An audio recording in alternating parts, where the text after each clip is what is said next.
Friend मैं आई थी छत पे कपड़े उतारने के लिए। धूप बहुत अच्छी हो रही है पर धूप में बैठने का टाइम नहीं है क्योंकि भी मुझे हिमांश को पढ़ाना है, क्योंकि हिमांश के स्कूल खुल गए हैं तो उसका होमवर्क है। तो बस उसका होमवर्क कराऊंगा। और ये देखिए मैं एक चीज़ दिखाती हूँ क्या हुआ जब मैं छत पे आई थी ना। इतना दिमाग ख़राब हुआ ना मेरा कि बस मैंने आज का काम कैसे करा है अभी दिखाती हूँ। ये देखो, ये रस्सी है ना, ये देखो रस्सी टूट गई। दोनों रस्सियाँ टूटी पड़ी हैं। उस पेड़ से बंध रही थी, उस वाले पेड़ से बंध रही थी और ये टूट गई हैं रस्सी। बड़ा दिमाग ख़राब हुआ। बस ये एक ही रस्सी बची थी तो कुछ कपड़े तो मैंने यहाँ डाल दिए इस तरीके से। और कुछ देखिए हिमांश की साइकिल जो थी वो नीचे रहती थी ना पहले गैलरी में, बालकनी में, तो वो ऊपर रख दिए क्योंकि हिमांश सैटरडे या संडे के दिन चला लेता है वो छत पर ही।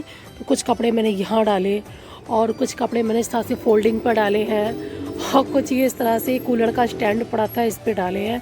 बहुत ही दिमाग ख़राब हुआ था मेरा देखकर। मैंने कहा कपड़े भी इतने सारे होते हैं कि मैं कैसे कपड़े फैलाऊं। तो जब मैंने देखा कि चलो कुछ फोल्डिंग पर डाल दूँगी, कुछ इधर उधर डाल दूँगी।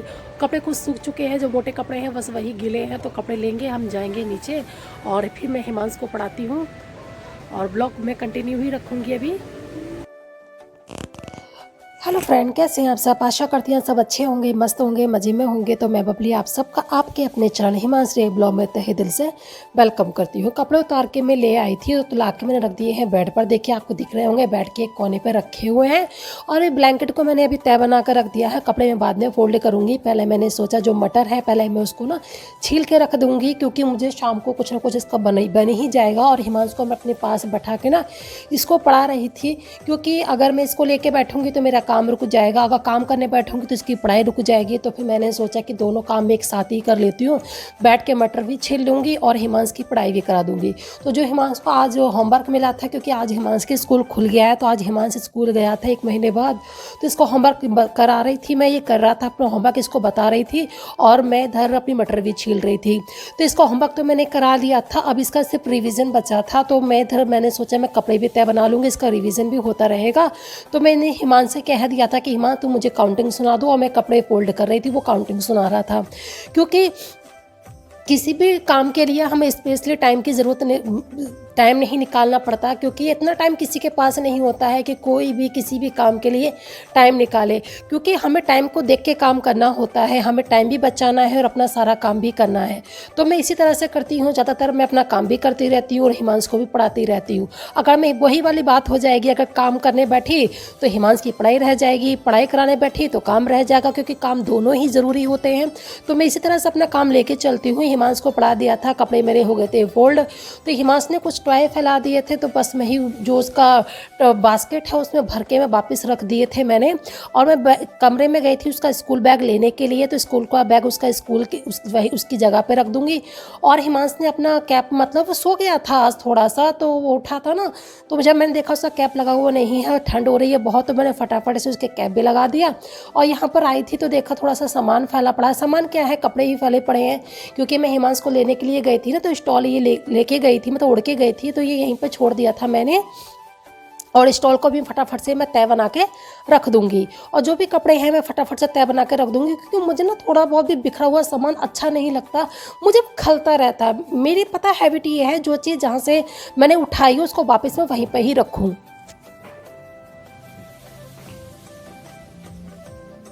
मेरे बेटे की ना जहाँ खेलेगा वहाँ इस तरह की इरेजर इसकी जरूर मिलेगी। मैं तो इसकी इरेजर को समेटते समेटते सच्ची बता रही हूँ परेशान हो रही हूँ। यहाँ तक कि सोता है ना तब भी ये इरेजर इसके रजाई के अंदर ही होती है। अब रखती हूँ उठाकर।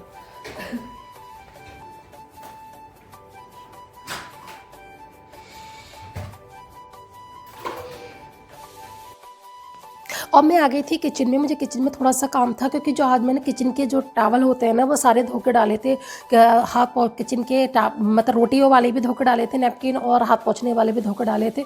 तो इस तरह से मैं उनको स्टोर करके किचन में ही रख लेती हूँ। और हाथ पोंछने के लिए मैंने निकाल लिया था, उसे गेट पर हैंग कर दिया था। और फिर मुझे शाम को खाना बनाना था तो उसका भी मैंने नैपकिन निकाल के रख दिया था। फिर मुझे रोटियाँ बनाती तो उसमें से मुझे निकालना पड़ता है, तो फिर मैंने सोचा अभी ही निकाल के रख देती हूँ। अब ये टमाटर जो रखे थे ना मैंने मॉर्निंग में निकाल के धोने के लिए चाहिए, क्योंकि ये जो ब्लॉग है ना, ये मेरा जो ब्लॉग है ना, ये कल मंडे का ही है, क्योंकि मंडे का ब्लॉग मेरा बहुत बड़ा हो गया था। तो फिर मैंने सोचा बन गया है तो अपलोड तो करना ही है, वरना मेहनत सारी ख़राब जाएगी। तो मैंने इसको ना 2 पार्ट में डिवाइड कर दिया था। ये कल वाले ही ब्लॉग का ही दूसरा ही पार्ट है, यानी कि मंडे का है ये भी ब्लॉग। तो ये टमाटर जो मैंने मंडे सुबह को निकाल कर रखे थे धोने के लिए, तो फटाफट से मैं इनको धो के कपड़े से पोंछ के फ्रीज में ही रख दूंगी। मैं ज़्यादातर सब्जियों को ऐसे ही रखती हूँ, पहले भी एक ब्लॉग में मैं बता चुकी हूँ। और ये नहीं है, टमाटर को हमें बस ऐसे ही धोना है। कोई भी सब्जी हो ना, उसको अच्छे से मसल के ही धोना चाहिए, ताकि जो भी उसमें बैक्टीरिया लगे हुए हैं वो सारे निकल जाएं। और यहाँ ना मैं कैमरे को सेट करती हूँ ना, तो देखिए किचन की जो लाइट है ना उसका वो चमकती है, तो यहाँ पर थोड़ा सा धुंधला ही आता है। मैंने कैमरा कई बार सेट करा, पर ये जो लाइट पड़ रही थी ना, ये आ ही रही थी। मैं सोची थोड़ा सा ठीक हो जाए वीडियो, पर नहीं हो रहा था। फिर मैंने सोचा कि चलो कैमरे का एंगल ही चेंज कर देते हैं। तो फिर क्या, मैंने कैमरे को दूसरी साइड में रखा था, और ये टमाटर को सारे मैंने पोंछ के वापस से फ्रीज में रख दूंगी। हिमांश मेरे पास आया था, ज़्यादातर ये जब मैं काम करती हूँ ना, अपनी गाड़ी किचन में ही ले आता है और किचन में ही खेलता रहता है गाड़ी से। मेरे पास ना एक, मैंने भी एक वीडियो डाला था रिसेंट में मक्के की रोटी का, तो मेरे पास एक कमेंट आया था कि आपसे हाथ से भी रोटियां बनानी आती हैं। हाँ डियर, मुझसे हाथ से रोटी बनानी भी आती हैं, चाहे मक्के की हो, चाहे बाजरे की हो, चाहे चावल के आटे की हो। बट मेरे यहाँ तो चावल के आटे की रोटियाँ ज़्यादा बनती हैं, मैं हाथ से बना लेती हूँ। और जो पानी की रोटी जो होती है ना, मैं वो भी हाथ से बना लेती हूँ। जो फुलके होते हैं वो भी हाथ से बना लेती हूँ। कुछ तो मैंने अपनी ससुराल में सीखा था, कुछ अपने मैके से सीख कर आई थी मैं। और मैके में मुझे मेरी नानी ने ही सिखाया था ये रोटियां बनाना, कि किस तरह से हाथ से रोटियां बनाते हैं, चावल की या मक्के की। तो आज जब भी मैं खाना बनाती हूँ ना, रोटी वगैरह, तो मुझे अपनी नानी की याद आ जाती है, क्योंकि मेरी नानी नहीं रही अब। और मेरी नानी मुझसे बहुत प्यार करती थी सच्ची में, क्योंकि मेरी नानी की 2 बेटियां हैं, और दोनों बेटियों में से ना एक बेटी पे ही बेटी है, यानी कि मेरी मम्मी जो है ना, 2 बहनें हैं, और जो मेरी मौसी है उन पर कोई लड़की नहीं है। और अपनी मम्मी, मैं अपनी मम्मी की भी इकलौती हूँ, भाई हैं मेरे 3, मैं इकलौती हूँ। इसलिए मेरी नानी मुझसे बहुत प्यार करती थी कि मेरी एक ही देवती है। और सच्ची बता रही हूँ, तो इतना प्यार नहीं करती थी मुझसे, बहुत ज़्यादा प्यार करती थी। शायद ही कोई नानी इतना प्यार अपनी देवती से करती होगी जितना मेरी नानी मुझसे करती थी। और पता है, मेरी नानी जब भी आती थी ना, मैं उनका मनपसंद खाना बनाती थी, क्योंकि जो उनको पसंद होता था ना, मैं वही बनाती थी। और मेरी नानी एक हाथ से मैं ख़त्म हुई थी। और मुझे पता है, जब मैं उस टाइम ना गाज़ियाबाद में पढ़ रही थी, बीएड कर रही थी मैं, मेरे घर से फ़ोन आया था। तो मेरे घर पापा ने बताया था मुझे कि तेरी नानी ख़त्म हो गई, पर हम नानी नहीं कहते थे, अम्मा कहते थे, क्योंकि मेरी मम्मी भी अम्मा कहती थी। तो मेरे पापा ने बताया कि तेरी अम्मा ख़त्म हो गई। मैं उस टाइम गाज़ियाबाद में थी, पढ़ाई कर रही थी। तो मैंने पापा से कहा कि पापा मजाक क्यों कर रहे हो, झूठ क्यों बोल रहे हो, ऐसे कैसे हो सकता है।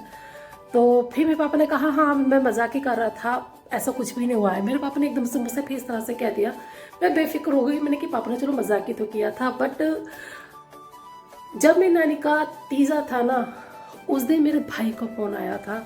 तो मेरे भाई ने मुझे पूरी बात बताई थी, कह रहा तुझसे इसलिए झूठ बोला गया था कि तू इतनी दूर से आती और रोती, परेशान होती और अकेली वैसी थी, इसलिए हमने तुझसे झूठ बोला।